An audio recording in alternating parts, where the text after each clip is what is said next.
Hey guys, this is Preeti. Welcome back to my channel. दोस्तों, आज हम बात करने वाले हैं एक 2022 रिलीज्ड साइकोलॉजिकल हॉरर मूवी के बारे में जिसका नाम है शी विल। कहानी की शुरुआत एक वेरोनिका नाम के ओल्ड लेडी से होती है जो कभी एक बहुत ही सक्सेसफुल एक्ट्रेस हुआ करती थी। इवन उसके 1969 वाले फिल्म के लिए तो उसे अवार्ड भी मिला था जो उसका पहला फिल्म था। लेकिन वो सब बहुत पहले की बात है। उसकी वो खूबसूरती, वो फेम, वो फैन फॉलोइंग बहुत पहले ही जा चुकी है। रह गई है तो बस insecurities, self doubts, depression and frustration. बढ़ती उम्र के साथ साथ वो और भी ज्यादा रूड और घमंडी होती जा रही है। कुछ फ्लैशबैक्स से हमें पता चलता है कि हाल ही में उसका डबल मैस्टेक्टोमी हुआ है, यानी कि ब्रेस्ट सर्जरी। उन्हें ब्रेस्ट कैंसर हुआ था, इसीलिए ऑपरेशन करके उनके दोनों ब्रेस्ट को निकाला गया है। अब एक एक्ट्रेस जो अपना पूरा जीवन सबके सामने खुद को खूबसूरत दिखाने की कोशिश करती रही, न जाने कितना कुछ किया उसे मेंटेन करने के लिए, उसके लिए एक बहुत ही टफ डिसीजन था। फिजिकल पेन तो था ही, साथ में वो इमोशनली और साइकोलॉजिकली भी बहुत ही ज्यादा अफेक्टेड हुई थी। तो इस ट्रॉमा से बाहर आने के लिए वो डिसाइड करती है कि वो कुछ दिन एक ऐसी जगह पर बिताएगी जहां उसे कोई डिस्टर्ब नहीं करेगा, जान पहचान का कोई नहीं होगा, न कोई उसे जज करेगा। वो सिलेक्ट करती है स्कॉटलैंड का एक रिट्रीट हाउस, एक ऐसी जगह जिसके बारे में बहुत कम लोगों को पता है। उसके साथ जाती है सिर्फ एक नर्स, डेजी, जो अगले कुछ दिन उसका ख्याल रखेगी। हम नोटिस करते हैं वेरोनिका उसके साथ बहुत खराब बिहेव कर रही है, बात बात पे डांट रही है उसे, उसकी कोई बात भी नहीं मान रही। जब वो कहती है इतनी जल्दी उसे प्रोस्थेटिक्स यानी कि फेक ब्रेस्ट्स यूज करना नहीं चाहिए, तो वेरोनिका इग्नोर करती है। असल में उसके लिए खुद को परफेक्ट दिखाना, खूबसूरत दिखाना सबसे ज्यादा इम्पोर्टेंट है, बदले में कितनी ही तकलीफ क्यों ना हो उसे। ट्रेन से उतर के भी उन्हें काफ़ी लंबा रास्ता तैयार करना पड़ता है अपने होटल तक पहुंचने के लिए, क्योंकि उन्होंने जगह ही ऐसी चूज़ की थी, एकदम सुनसान, जहां पब्लिक ट्रांसपोर्टेशन भी अवेलेबल नहीं है। इतना कुछ सिर्फ इसलिए क्योंकि वेरोनिका को कुछ दिन अकेले बिताना था। इवन वो डेजी से भी कह देती है उसे बेवजह डिस्टर्ब ना करने के लिए। मगर होटल पहुंच के उसके सारे एक्सपेक्टेशन पर पानी फिर जाता है जब उसे पता चलता है यहाँ पर उसके अलावा भी बहुत सारे गेस्ट्स हैं जो उसे देखते ही पहचान लेते हैं, भीड़ करने लगते हैं उसके आसपास। वेरोनिका को इसी बात का डर था। ऊपर से जब उसे वहाँ एक मैगजीन दिखती है जिस पर उसी के बारे में लिखा गया था, उसे एंजाइटी अटैक आ जाती है। एक्चुअली उसे जिस फिल्म के लिए अवार्ड मिला था, उसके डायरेक्टर एरिक ने रिसेंटली उसका रीमेक बनाने का अनाउंसमेंट किया है। उसके बाद से ही मीडिया वाले उसके पीछे पड़ चुके हैं उसका ओपिनियन जानने के लिए। पेपर में उसके देन वर्सेस नाउ पिक्चर्स आ रही हैं। सभी उसे लेकर बातें कर रहे हैं कि वो कितनी बदल चुकी है, तब वो कितनी खूबसूरत थी और अभी तो उसकी उम्र हो चुकी है। वेरोनिका इन्हीं चीज़ों से पीछा छुड़ाना चाहती थी, बट क्लियरली यहाँ ऐसा पॉसिबल नहीं होगा, इसीलिए वो घर वापस जाने की डिसाइड करती है। उसी वक्त डेजी से कहती है ड्राइवर को कॉल करने के लिए। डेजी कोशिश भी करती है मगर उसे नेटवर्क नहीं मिल रहा था। ऊपर से जोर की बारिश भी होने लगी थी। एक लेडी उसे इन्फॉर्म करती है कि ये लैंड ब्लैक स्पॉट है, यहाँ कोई नेटवर्क रिसेप्शन नहीं मिलेगा, बारिश के कारण लैंडलाइंस भी काम नहीं कर रहे। जब डेजी कहती है वेरोनिका सही फील नहीं कर रही, यहाँ से निकलना उनका इमरजेंसी है, वो औरत बहुत मिस्टीरियसली कहती है मे बी वो कल सुबह बेटर फील करेगी।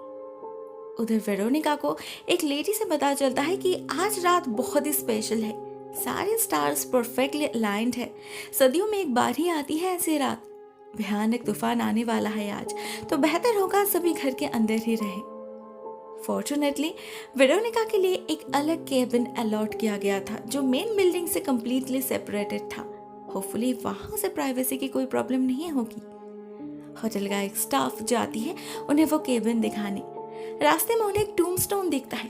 वो लेडी बताती है इसे उन 3000 औरतों की याद में बनाए गए हैं जिन्हें इस लैंड पर विच होने का आरोप देकर जिंदा जलाया गया था, जिनमें से लास्ट थी एक माँ और बेटी। उन पर आरोप था वो आदमियों का शिकार करके खाते हैं उन्हें। इस जगह की जमीन उन्हीं के राख से बनी है। ऐसी कहानी सुनकर किसी को भी डर लगेगा। डेजी को भी लगता है मगर वेरोनिका को नहीं। उल्टा उसे उन औरतों के लिए दुख होता है। पता नहीं कितनी तकलीफ झेलनी पड़ी थी उन्हें। केबिन में पहुंच के डेजी वेरोनिका के लिए वार्म बर्थ रेडी कर देती है। बार बार मना करती है अपना बैंडेज भिगोने से, मगर टब के अंदर जाते ही कहीं से एक ब्लैक लिक्विड उसके पानी में आके मिलता है और वेरोनिका का शरीर उसे सोख कर लेता है। इमीडिएटली वो जैसे एक ट्रांस में पहुंच जाती है।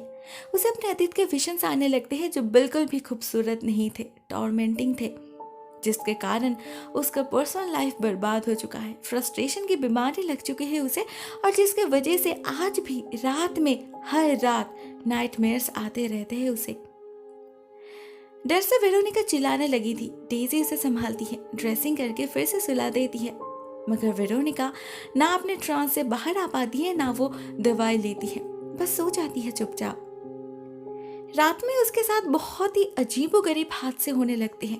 वो स्लीप वॉकिंग करने लगती है और साथ में सपने भी देखती है कि वो केबिन से बाहर निकल आई है।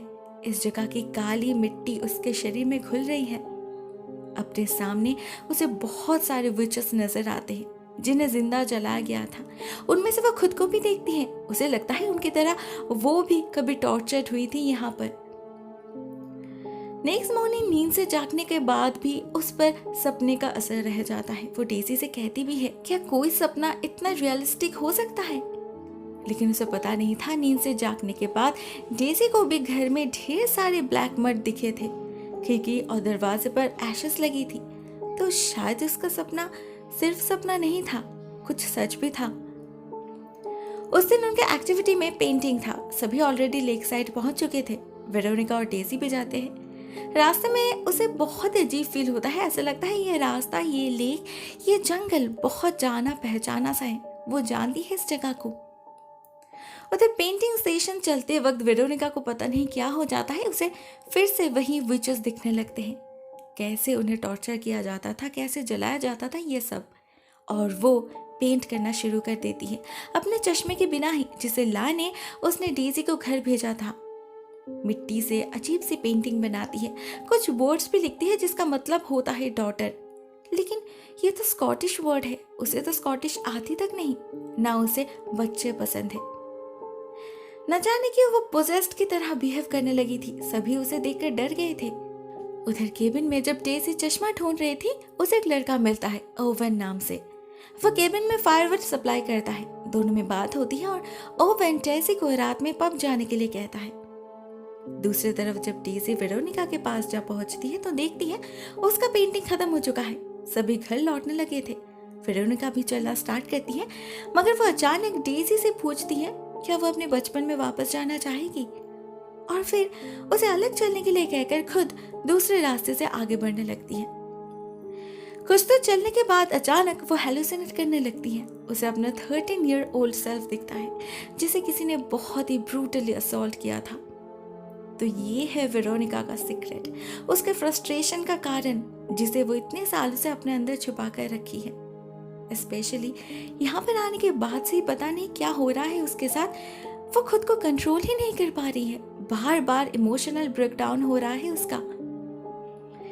डेजी के साथ भी कुछ अनयूजुअल होता है। उसके आसपास अचानक कहीं से घने कोहरे का एक पर्दा बनने लगा था। ढेर सारे ब्लैक बर्ड्स एक साथ इस जमीन के ऊपर मंडराने लगे थे। साथ में कुछ डेड बर्ड्स भी अपने आप जमीन पे आके गिर रही थी। ये जरूर किसी ईविल के सिम्टम्स थे। आगे चलने पर उसे वेरोनिका मिल जाती है जो जमीन पर बैठे रो रही थी। डेजी उसे संभालती है और दोनों केबिन वापस चले जाते हैं। डेजी एक बात तो समझ चुकी थी कि वेरोनिका खुद को जैसे दिखाती है, प्रेजेंट करती है, वो एक्चुअल में वैसी नहीं है। बहुत दर्द है उसके अंदर, बहुत सी बातें हैं जो वो कहना चाहती है, लेकिन वो अपने आसपास इतना स्ट्रॉन्ग बैरिकेड बनाकर रखती है कि उसे पार कर पाना नामुमकिन है। आज भी वेरोनिका दवाई नहीं लेती, उसके बिना ही सो जाती है और उसे वही अजीब सपने आते हैं फिर से। वही विचेस, वही बॉनफायर। ऐसा लग रहा था जैसे वो धीरे धीरे उनसे खुद को कनेक्ट कर रही थी। उसका शरीर तो यहीं पर था मगर उसकी सोल ट्रैवल कर रही थी।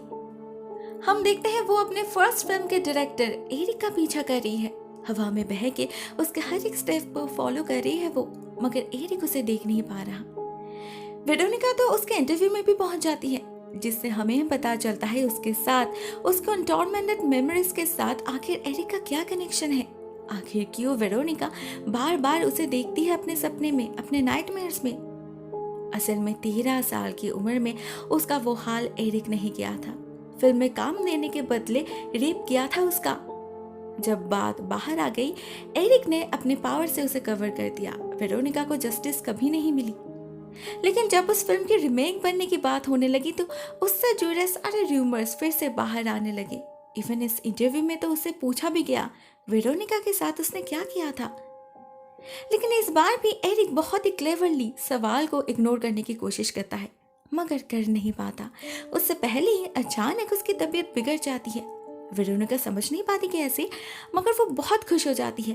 अपने टॉर्मेंटर को तड़पते देख किसे खुशी नहीं होगी। नेक्स्ट मॉर्निंग बहुत दिनों बाद वेरोनिका को बहुत लाइट फील हो रहा था। एक सेटिस्फैक्शन, एक रिलीफ फील कर रही थी वो अंदर ही अंदर। वो नहीं जानती वो सब कुछ सिर्फ उसका वहम था या हकीकत, लेकिन वो खुश थी।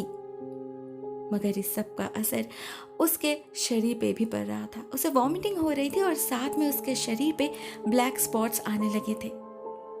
वेरोनिका कुछ माइंड नहीं करती, उल्टा खुश होती है क्योंकि इसके बदले उसे पावर जो मिल रहा था, जिसका प्रूफ उसे उसी दिन मिल जाता है। ग्रुप डिस्कशन के समय जब उसे एक आदमी की बात पसंद नहीं आती, वो उसके हाथ में आग लगा देती है बस देखने से ही। मतलब कल रात एरिक की तबीयत खराब भी उसी के कारण हुई थी। इस रियलाइजेशन के बाद वेरोनिका के लिए सब कुछ बदलने लगता है। उसका वो होपलेसनेस, वो डिप्रेशन चुटकी में गायब हो जाता है, क्योंकि अभी उसे पता था उसे क्या करना है, क्या कर सकती है वो। मूड फ्रेश रहने के कारण वो डेजी से भी प्यार से बात करती है। कुछ उसकी सुनती है, कुछ अपना सुनाती है। बहुत दिनों बाद दिल खोल के किसी से बात कर रही थी वेरोनिका। डेजी खुद भी हैरान हो जाती है। कुछ देर बाद वो उसे दवाई देकर निकल जाती है पब की तरफ ओवन से मिलने, और इधर वेरोनिका फिर से एक बार सो जाती है सपने देखने के लिए। उसकी तो जैसे हैबिट ही बन चुकी थी। धीरे धीरे उसका शरीर हवा में लेविटेट करने लगता है और उसकी सोल बॉडी से अलग हो जाती है। लेकिन आज वो एरिक के पीछे नहीं जाती, इन्हीं जंगलों में भटकने लगती है। एक जगह से मिट्टी हटाकर उसे किसी के दांत मिलते हैं। ये उसी माँ की थी जो कभी यहाँ पर अपने बेटी के साथ रहती थी। उसने समाज के पैट्रियार्की के खिलाफ आवाज उठाई तो उसे विच करार दे दिया गया, जिंदा जलाया गया सबके सामने। वेरोनिका उसके दर्द को फील कर पा रही थी। इस जंगल में पता नहीं ऐसी और कितने लाशें दफन है। उधर हम देखते हैं बातों बातों में ओवन ने डेजी को कुछ खिला दिया है। नशा हो चुका है बेचारी को, ठीक से चल भी नहीं पा रही, और ओवन उसी का फायदा ले रहा है। जंगल के अंदर अंधेरे में रेप करने की कोशिश कर रहा है डेजी का। फॉर्चुनेटली वेरोनिका की स्पिरिट ऐसा होने नहीं देती। वो अपने शक्ति से ओवन को जंगल के अंदर जिंदा दफना देती है। किसी को कुछ पता ही नहीं चलता। डेजी भी नशे में रहने के कारण कुछ समझ नहीं पाती। नेक्स्ट मॉर्निंग जब उसकी नींद टूटती है, वो खुद को कैबिन में पाती है और वेरोनिका सोई थी बाहर काले जमीन पर। वो फील कर पा रही थी जमीन ने उसे कंज्यूम कर लिया है। वो रेडी है अपना बदला पूरा करने के लिए। तो देर किस बात की? वेरोनिका रात तक वेट करना नहीं चाहती थी, इसीलिए वो फिर से सोने चली जाती है। उधर डेजी उसकी कंडीशन को लेकर टेंस्ड हो पड़ी थी। वेरोनिका का पूरा शरीर काला पड़ने लगा था, इवन आंखें भी। ऊपर से वो खुद भी कुछ ठीक फील नहीं कर रही थी। कल क्या हुआ, वो घर कैसे पहुंची, उसे कुछ भी याद नहीं आ रहा था। कुछ तो गड़बड़ चल रहा है यहाँ पर। तो वो वेरोनिका से कहती है उन्हें अब लौट जाना चाहिए, मगर वेरोनिका रुकना चाहती थी। उसका असली काम जो बाकी है, उसके बाद जो होगा देखा जाएगा। वो डेजी को अपना नेकलेस देती है और वापस जाने के लिए कहती है। पिछले कुछ दिनों में वो उस लड़की के साथ इमोशनली अटैच्ड हो पड़ी थी, अपने बेटी की तरह देखने लगी थी उसे, इसीलिए ही तो अपने माँ का नेकलेस गिफ्ट किया उसने। वो नहीं चाहती थी डेजी को कुछ हो। कहीं ना कहीं उसे भी रियलाइज हो चुका था ताकत के बदले उसे शायद अपनी जान देनी पड़ेगी, इसीलिए डेजी का इस सब से दूर रहना ठीक होगा। On the other hand Daisy की चाइल्डहुड भी उसी की तरह डिस्टर्ब्ड रही। पेरेंट्स ना होने के कारण उसे बहुत ठोकर खाने पड़े। वेरोनिका में उसे एक माँ नजर आने लगी थी, लेकिन ठीक उसी समय उसने उसे दूर धकेल दिया। तो डेज़ी को भी गुस्सा आ गया और वो सच में ही घर की तरफ रवाना हो गई इसी होटल के प्राइवेट कार लेकर। वेरोनिका भी खुद को प्रिपेयर कर रही थी अपनी आखिरी जंग के लिए। बहुत दिनों बाद वो मेकअप करती है, अपनी फेवरेट रेड ड्रेस पहनती है। फाइनली अपने आप को उसने एक्सेप्ट कर लिया था सारे कमियों के साथ। अभी बस उसे अपना बदला पूरा करना था, उसके बाद वो आजाद है। तो वो जाती है एरिक से मिलने, उसे कन्फ्रंट करने, उससे कन्फेस करवाने। वेरोनिका को माफी चाहिए थी, बस इतना सुनना था कि वो शर्मिंदा है, अपनी गलती पर अफसोस है उसे। मगर एरिक उल्टा अपने आप को जस्टिफाई करने लगा। कहा उसने उसे काम दिया था तो इतना तो हक बनता है ना उसका, और उसने जो किया उसमें वेरोनिका की मर्जी भी शामिल थी। It was not at all rape. ये कहकर ही एरिक अचानक एक वाइन बॉटल वेरोनिका के माथे पर तोड़ देता है, उसका खून करने के इरादे से। मगर उसे तो पता ही नहीं था ये सिर्फ उसकी आत्मा है जिसका अंत कभी नहीं हो सकता। बदले में वेरोनिका की रूह ब्लैक इंसेक्ट्स में बदल जाती है और उसे ऐसे हॉन्ट करती है कि एरिक खुद अपने आप पर काबू नहीं रख पाता। वो डर जाता है, भागने की कोशिश करता है और इसी प्रोसेस में टॉप फ्लोर से गिरकर उसकी मौत हो जाती है। वेरोनिका का बदला पूरा हो चुका था एट लास्ट, तो अभी और जी के वो क्या करेगी, ऐसी ही तो बेहतर है। तो वो अपने सोल को शरीर में वापस नहीं लाती, जंगल में घूमने लगती है फ्रीली। लेकिन तभी कहीं से डेज़ी आ जाती है, उसका प्यार उसे खींच लाया था वापस। वो देखती है वेरोनिका का पूरा शरीर ब्लैक एशेस से ढक चुका है। देखकर लग ही नहीं रहा कि उसमें जान है, मगर वो हार नहीं मानती और उसके बुलाने पर वेरोनिका को वापस आना ही पड़ता है। प्यार की ताकत ही कुछ ऐसी है। डेज़ी उसी वक्त उसे लेकर वापस चली जाती है। अब इन दोनों को ही जीने का नया मकसद मिल चुका था। वेरोनिका को हमेशा से एक फैमिली चाहिए थी, माँ बनना चाहती थी वो, लेकिन बचपन में उस ट्रॉमा के कारण वो फिर किसी आदमी पर भरोसा नहीं कर पाई। इसीलिए ये कहकर खुद को दिलासा देती रही कि उसे बच्चों से नफरत है, लेकिन वो झूठ था। अभी फाइनली उसे डेज़ी में अपनी बेटी मिल गई थी और डेज़ी को एक माँ, तो अभी तो उन्हें जीना ही पड़ेगा। एट द फाइनल सीन हम उन दोनों को घर जाते हुए देखते हैं। धीरे धीरे वो डार्क लैंड उनसे दूर हो रहा था और वेरोनिका अपने आप में वापस आ रही थी। इस लैंड से उसे जो मिला उसके लिए वो हमेशा ग्रेटफुल रहेगी, लेकिन अभी उसे अपना बाकी जीवन जीना है, खुल के एंजॉय करना है, जिसमें डेज़ी उसके साथ रहेगी। दोस्तों, ये कहानी यहीं पर एंड हो जाती है। ये गॉथिक स्टाइल साइकोलॉजिकल हॉरर है जिसका 2 पॉइंट ऑफ व्यू हो सकता है। नंबर 1 कंप्लीटली सुपरनैचुरल एंगल है। जैसे कि हमें फिल्म के स्टार्टिंग में पता चला, ये लैंड कर्स्ड है। ऊपर से दिन भी बहुत स्पेशल था। इन्हीं दिनों यहाँ पर एक स्पेशल रिचुअल परफॉर्म किया जाता है उन औरतों के जलने की खुशी में।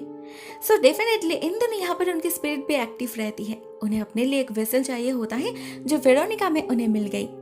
वो भी इक्वली टॉर्मेंटेड जो थी, बदले की आग उसके दिल में भी जल रही थी। तो उन्होंने उसे ही पोजेस कर लिया, उसे ताकत दी, उसे एहसास दिलाया कि वो हेल्पलेस नहीं है। लेकिन जो वेरोनिका नहीं जानती थी वो ये है कि इस दुनिया में कुछ भी फ्री नहीं मिलता। उन ताकत के बदले उन्हें उसकी रूह चाहिए थी। धीरे धीरे उसके शरीर पे कब्जा कर रहे थे वो लोग। एट लास्ट वेरोनिका को बात समझ तो आ गई और उसने इस डील को एक्सेप्ट भी कर लिया, मगर डेज़ी ने उसे वापस ले आई। On the other hand second point मुझे ये लगता है कि शायद वेरोनिका का ये रीबर्थ है। वो अपने प्रीवियस लाइफ में वही औरत थी जिस इस जगह के आदमियों ने जिंदा जलाकर मार डाला था, सिर्फ इसीलिए क्योंकि उसने उनकी ऑथोरिटी एक्सेप्ट नहीं की, आवाज उठाई अपना वजूद बचाने के लिए, अपने बेटी के लिए। उसका मुंह तो बंद करना ही था, तो इन लोगों ने उस पर झूठा आरोप लगाकर मार डाला, उसे अलग कर दिया अपने बेटी से। इस लाइफ में भी वेरोनिका वही प्यार ढूंढती रही जो आखिरकार उसे डेज़ी में मिल गया।